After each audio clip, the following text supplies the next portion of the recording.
2024-25 വാർഷിക പദ്ധതിയിൽ ഉൾപ്പെടുത്തി കായംകുളം നഗരസഭ 14-15 വാർഡുകളിലേക്ക് അനുവദിച്ച ഫണ്ട് ഉപയോഗിച്ച് ഇന്റർലോക്ക് ചെയ്ത ഔവർ ആശുപത്രി പെരിങ്ങാല ജുമാ മസ്ജിദ് റോഡിന്റെ ഉദ്ഘാടനം നടന്നു.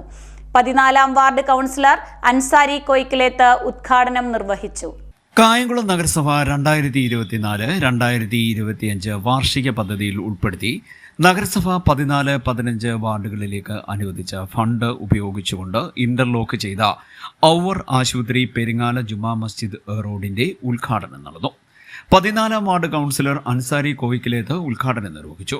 15-ാം വാർഡ് കൗൺസിലർ പി ഗീത അധ്യക്ഷയായി. മുൻ നഗരസഭാ councillor A Hasan Koya, Rosy Reji, doctor Safan Saleem, Aji Salahuddin, Alan, Rajan Mani Bhavanam, Abdul Latheef, Aju വേലൻപറമ്പിൽ, Sayyid Koyikkilethu, Manaf, Sharafuddin, Hussain, Thajudheen എന്നിവർ സംസാരിച്ചു. CDNet news, Kayamkulam.